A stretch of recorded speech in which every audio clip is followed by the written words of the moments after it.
नमस्कार। जैसे मैं हर बार आप सभी को कहती हूँ, जब तक सुंदर कांड का अर्थ शब्द सह आपको पता नहीं होगा, आप जो भी सुंदर कांड पढ़ेंगे ना, वो सिर्फ पढ़ना ही होगा। आपको जो आनंद मिलता है सुंदर कांड के पाठ का, उससे आप वंचित हो जाओगे। इसीलिए मैंने ये छोटी सी कोशिश की है कि सुंदर कांड के शब्दों को समझे और समझाएं। इस वजह से होगा ये कि जब कभी भी इसके बाद आप सुंदर कांड करने बैठेंगे अथवा सुनेंगे किसी का कहा हुआ, तो आपको पूरी कथा शब्द सह समझ में आ जाएगी।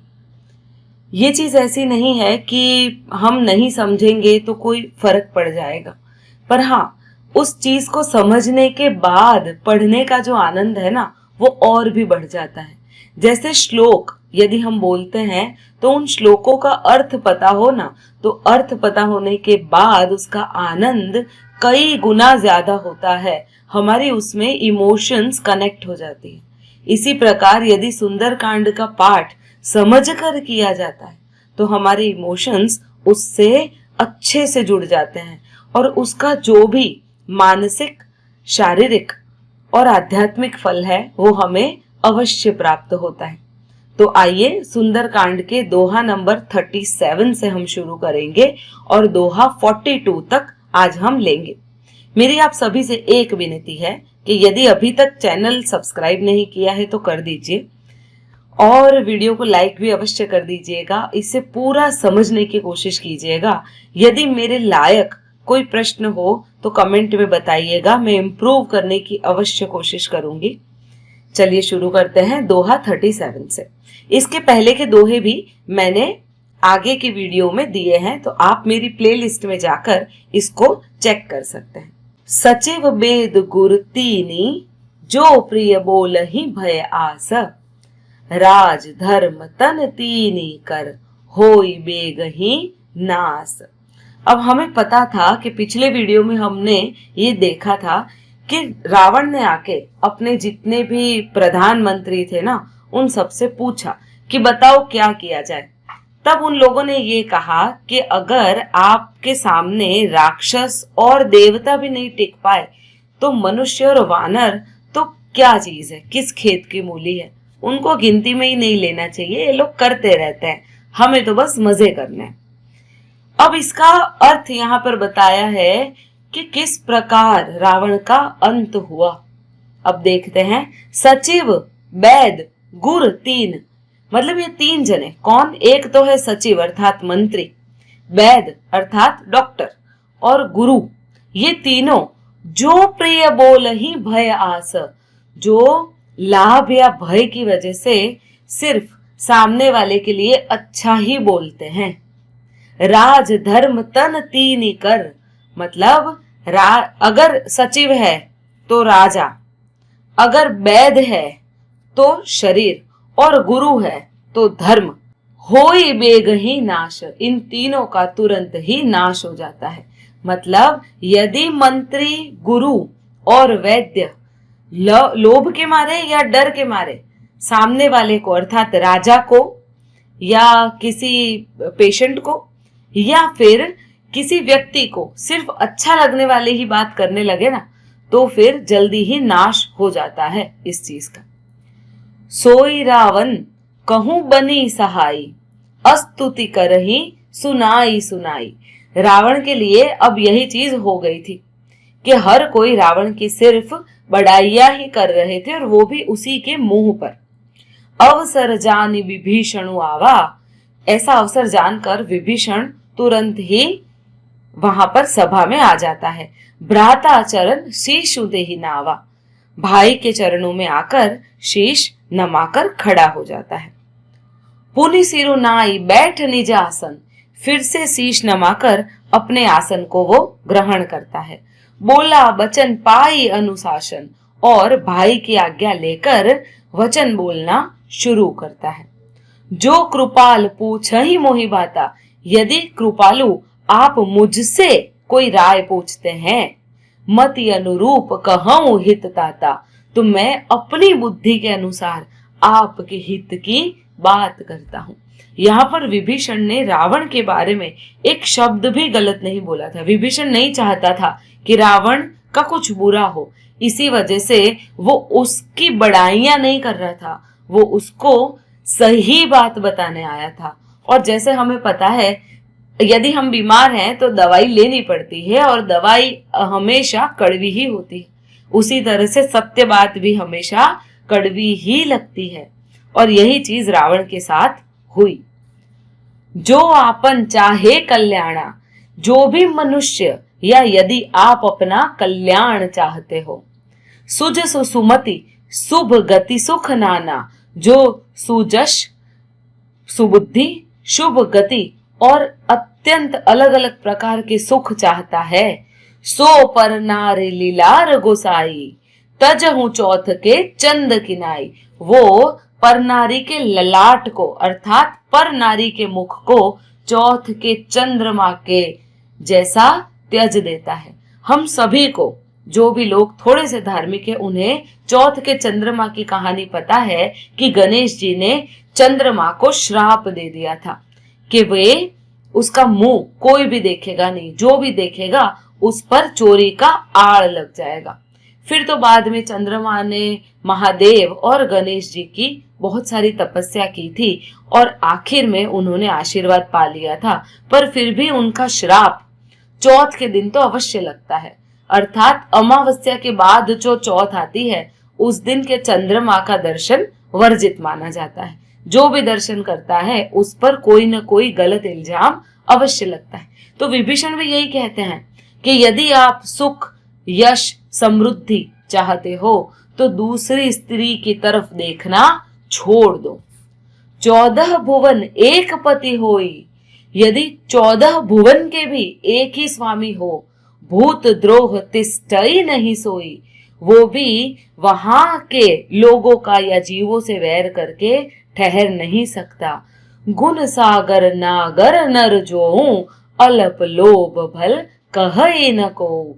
और जो भी मनुष्य गुणों का सागर हो, चतुर हो, उसे तो थोड़ा सा भी लोभ शोभा नहीं देता, उसके लिए थोड़ा सा भी लोभ लाभ कर नहीं है।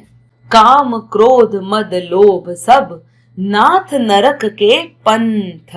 फिर आगे विभीषण जी रावण से कहते हैं, हे नाथ, काम, क्रोध, मद और लोभ ये सभी के सभी नरक के रास्ते हैं। सब परिहरि रघुबीर ही, भजहु भजहि जेहि संत। इन सभी को छोड़कर, सब परिहरि, सब चीजों को छोड़कर, रघुबीर ही भजहु, सिर्फ भगवान श्री रामचंद्र को भजो, जिन्हें भजहि जेहि संत, जिन्हें संत भी भजते हैं, आप उन्हीं को भजो। तात राम नहीं नर भूपाला, हे तात, राम मनुष्यों के राजा ही नहीं है, भुवनेश्वर का लहु कर काला, वे समस्त लोकों के नाथ है और काल के भी काल हैं। ब्रह्म अनामय अज भगवंता, ब्रह्म है, वे ब्रह्म है, अनामय अर्थात विकार रहित है, अज है जो अजन्मा है, और भगवंता अर्थात भगवान है, व्यापक अजित अनादि अनंता, जो व्यापक है, अजित है, जो अजय है, जिसको जीता नहीं जा सकता, अनादि है और अनंत है। गौ द्विज धैनु देव हितकारी, जो गौ अर्थात गाय, द्विज अर्थात ब्राह्मण, धैनु अर्थात पृथ्वी और देव यानी देवताओं का हितकारी, जो हित करने वाला है। कृपा सिंधु मानुष तनुधारी, कृपा के सागर ने, उन कृपा के सागर ने मनुष्य का तन धारण किया है। जन रंजन भंजन खल भ्राता, वेद धर्म रक्षक सुनु भ्राता। हे भाई सुनु भ्राता, सुनो, सेवकों को आनंद देने वाले, जन रंजन सेवकों को आनंद देने वाले, भंजन खल जो शत्रुओं को या दुष्टों के समूह का नाश करने वाले, वेद धर्म रक्षक जो वेद और धर्म की रक्षा करने वाले हैं। ये वही हैं जिन्होंने व्यक्ति अर्थात मनुष्य का शरीर धारण किया है। ताही बयरु तजी नाय माथा, ताही बरे हूं मतलब बैर त्याग के, तजी नाये माथा, उनके मस्तक नवा दीजिए। प्रणता रति भंजन रघुनाथा, वे रघुनाथ है जो शरणागत के दुख नाश करने वाले हैं। देहुनाथ प्रभु कहूं बैदेही, मैं कहता हूं हे प्रभु हे सर्वेश्वर, आप जानकी जी को दे दीजिए। भजहु राम बिनु हेतु सनेही, और उन प्रभु श्री राम जी को भजो जो बिना किसी कारण से भी स्नेह करने वाले हैं। शरण गए प्रभु ताहु न त्यागा, वे ईश्वर ऐसे हैं कि यदि आप उनकी शरण में जाओगे तो वे आपका कभी त्याग न करेंगे। विश्व द्रोह कृत अध जेहि लागा, चाहे आपने पूरे विश्व का ही द्रोह क्यों न किया हो। जासु नाम त्रय ताप न सावन, जिनके नाम से ही मन में तीनों तापों का नाश हो जाता है। सोई प्रभु प्रकट समुझ जिय रावण, हे रावण भ्राता बस इतना समझ लो कि ये प्रभु ही जन्म लिए हुए हैं, जो सभी के हृदय में वास कर रहे हैं। ये आप भी अपने हृदय में समझ लीजिए। बार बार पद लागे विनय करऊं दस शीस, विभीषण जी बार बार दश शीश रावण के चरण लग रहे होते हैं। परिहरि मान मोह मद भजहु कौशला धीश, और कहते हैं मान मोह और मद को त्याग करके भाई आप कौशलपति श्री रामचंद्र जी का भजन कीजिए। मुनि पुलस्त्य निज शिष्य सन, कही पठई यह बात, मुनि पुलत्स्य जी ने अपने शिष्य के हाथ मुझे ये बात कहलवाई है। और पुलत्स्य कौन थे? रावण विभीषण कुंभकर्ण के पिता। मुनि पुलत्स्य जी ने अपने शिष्य के हाथ ये बात कही है। तुरत सौ में प्रभु सन, कही पाई सुअवसरु तात, और मैंने तुरंत ही सुअवसर जानकर आपको ये बात बता दी। माल्यवंत अति सचिव सयाना, माल्यवंत नाम से उसके वहां एक सचिव भी था रावण की मंत्रिमंडल में। तासु बचन सुनी अति सुख माना, और जैसे विभीषण के वचन सुने ना, उन्होंने अत्यंत सही माना कि विभीषण एकदम सही बात कह रहा है। तात अनुज तव नीति विभूषण, हे तात ये विभीषण सही में नीति का विभूषण है। तुम्हारा जो छोटा भाई है ना, वे नीतियों में आभूषण के स्वरूप है। सोर धर हूं जो कहत विभीषण, और कृपया आप आपके हृदय से इनकी बात को लगा लीजिए, क्योंकि ये जो भी कह रहे हैं सर्वथा सत्य कह रहे हैं। रिपु उत्कर्ष कहत सठ दो, रावण ने कहा ये दोनों ही मूर्ख शत्रु की महिमा का बखान कर रहे हैं। दूर ही न करहूं यहाँ है को, दूर करो इन दोनों को, यदि कोई यहाँ पर अवेलेबल हो तो। इस तरह से अपने सैनिकों को बुलावा भेज दिया। माल्यवंत गृह गए बहोरी, माल्यवंत तो वहां से तुरंत ही अपने घर चले गए, क्योंकि माल्यवंत जो थे ना वो रावण के नाना थे और इतना अपमान नहीं सहन कर सकते थे।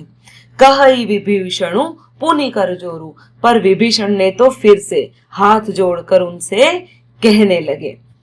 सुमति कुमति सब कै ओर रही, सुमति और कुमति सभी के हृदय में रहती ही है। नाथ पुराण निगम अस कहही, हे नाथ पुराण और वेद भी ऐसा कहते हैं कि हर किसी के मन में सुमति और कुमति दोनों ही हृदय में रहती है। जहां सुमति तहां संपत्ति नाना, जिसके मन में सुमति होगी उसके पास हर प्रकार की समृद्धि होगी। जहां कुमति तहां विपत्ति निदाना, और जहां पर कुबुद्धि है वहां विपत्ति अर्थात दुख ही रहता है। तब उर कुमति बसी विपरीता, आपके हृदय में उल्टी बुद्धि कुबुद्धि आके बैठ गई है। हित अनहित मानहु रिपु प्रीता, इसी से आप आपके हित को अहित और शत्रु को मित्र मान बैठे हैं। काल रात निशिचर कुल केरी, ते ही सीता पर प्रीति घनेरी।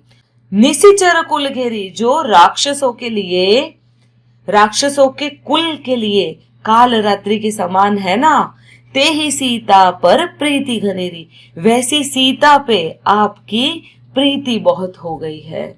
विभीषण रावण को समझा रहे हैं कि ये जो सीता है ना, यदि आपने इसे यहाँ पर रखा तो ये पूरे राक्षस कुल के लिए काल रात्रि समान होकर रहेगी। आप उसको दे दीजिए भगवान श्री रामचंद्र को, ऐसा मत कीजिए और अपने कुल का नाश होने से बचा लीजिए। पर रावण है जिसके मन में कुबुद्धि बैठ ही गई थी। तात चरण गहुमा गऊ राखहु मोर दुलार, हे तात मैं चरण पकड़ के आपसे भीख मांगता हूँ कि आप कृपया मेरी बात मान लीजिए, मुझ बालक की बात सुन लीजिए।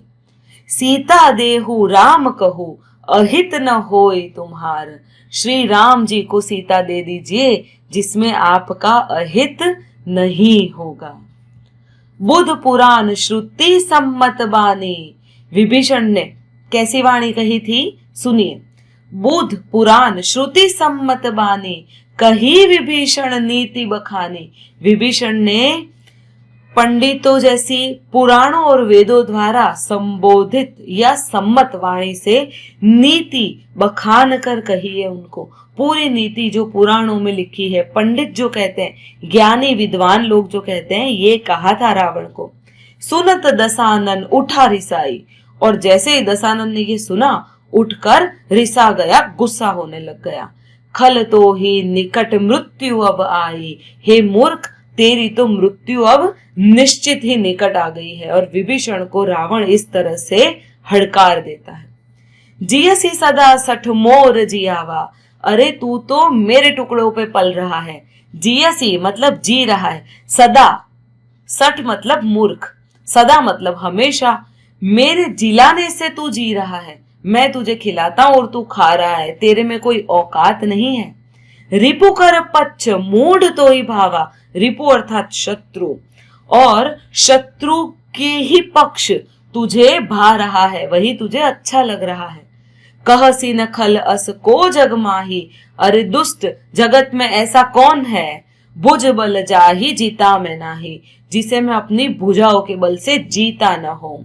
मम पुर बसी, तू मेरे नगर में रहता है।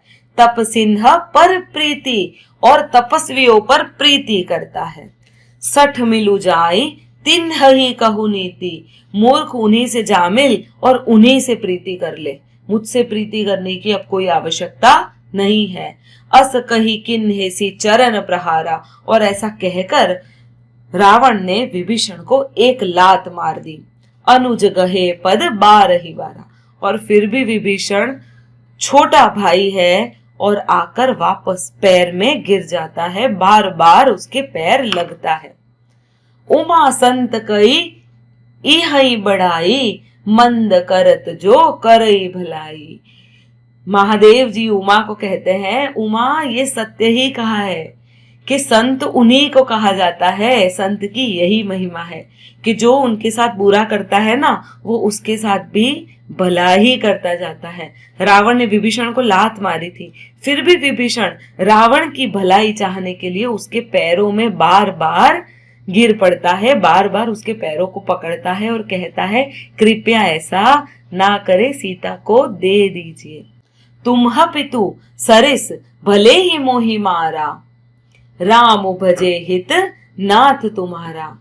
आप तो, विभीषण कहता है, आप तो मेरे पिता के समान है, भले मुझे मारा आपने, पर फिर भी मेरे कहे से आप श्री राम जी को भज लो, उनको भजने में ही भलाई है।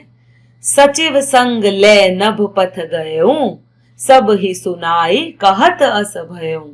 और अब विभीषण को तो निकाल दिया था रावण ने, अपने मंत्रियों के साथ आकाश मार्ग से गए और अपने मंत्रियों को इस प्रकार कहने लगे। रामु सत्य संकल्प प्रभु, सभा काल बस तोरी। श्री राम जी सत्य संकल्प के समान हैं, प्रभु हैं, और सभा काल बस तोरी, और रावण की सभा जो है, तेरी सभा काल जैसी है। मैं रघुवीर शरण अब जाऊं, मैं रघुवीर की शरण में अब जा रहा हूं। देहु जनी घोरी, और अब तू मुझे दोष मत देना। अस कही चला विभूषण जब ही, अब ऐसा कहकर जैसे ही विभीषण चल दिया, आयुहीन भये सब तन ही, रावण के वहां सभी के सभी आयुहीन हो गए हैं। अब उन सभी की मृत्यु निश्चित हो गई है।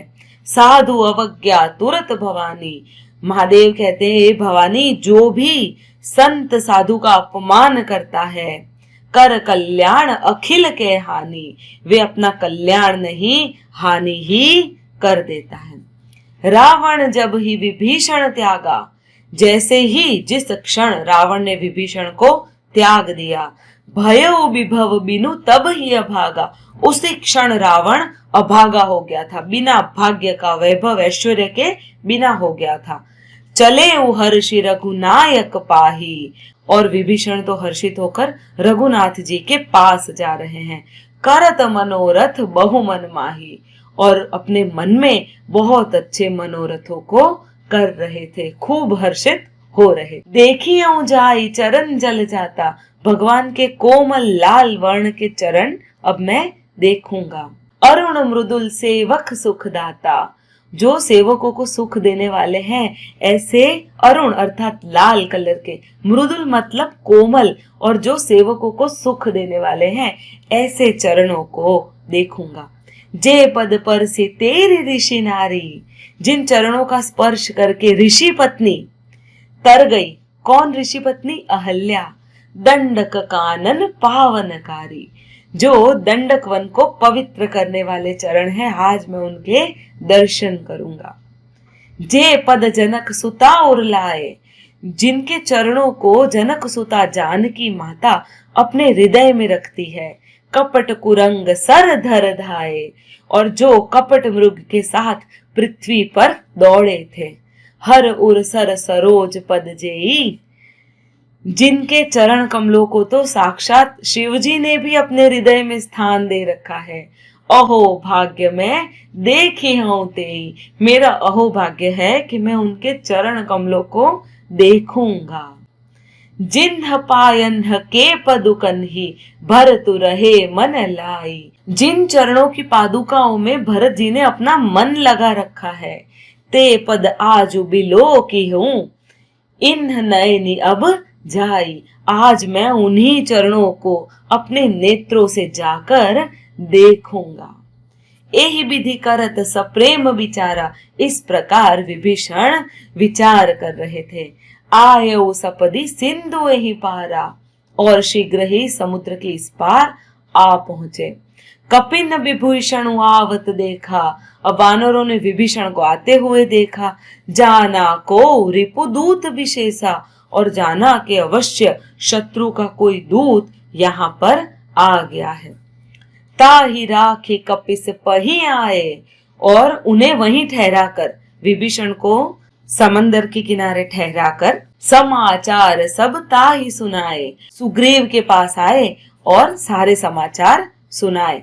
कह सुग्रीव सुनऊ रघुराई, सुग्रीव ने कहा राम जी सुनिए, आवा मिलन दशानन भाई, अब रावण का भाई आपसे मिलने आया हुआ है। कह प्रभु सखा बूझिए कहा, भगवान पूछ रहे हैं अब बूझो क्या करें हम। कहई कपीस सुनहु नर नाहा, सुग्रीव जी कहते हैं हे प्रभु सुनिए। जानी न जाई निशाचर माया, ये राक्षसों की माया जानी नहीं जा सकती। काम रूप के ही कारण आया, न जाने किसी भी इच्छा के अनुसार अपना स्वरूप बदलने वाले न जाने कौन से कारणवश यहाँ पर आए हैं। भेद हमार ले न सठ आवा, लगता है ये हमारा भेद लेने आया है। राखिय बांधी मोही असभावा, मेरा तो ये भाव है कि इसको बांध के रख लेते हैं। सखा नीति तुम नी की बिचारी, राम जी कहते हैं हे सखा तुम्हारी नीति तो योग्य है। मम पर सनना गत भयहारी, पर मेरी नीति ये कहती है कि जो भी यदि कोई शरणागत हो तो मैं उस पर भय नहीं देता हूँ। सुनी प्रभु बचन हर्ष हनुमाना, अब तक हनुमान जी चुप थे, कुछ नहीं बोल रहे थे, पर भगवान कैसे वचन सुने ना तो हनुमान जी प्रसन्न हो जाते हैं। शरणागत बच्छल भगवाना, और मन ही मन सोचने लगते हैं कि मेरे भगवान कैसे शरणागत वत्सल है, शरण में आए हुए की पिता की तरह प्रेम करने वाले हैं। तो मित्रों, यदि विभीषण की समझ आपको पसंद आई हो तो आप मेरे वीडियो को लाइक अवश्य कर दीजिएगा, जय श्री राम कमेंट कीजिएगा। कुछ गलती की हो तो कृपया मुझे क्षमा कीजिए और मेरी गलती को सुधारने के लिए कमेंट अवश्य करिएगा। धन्यवाद। जय श्री राम।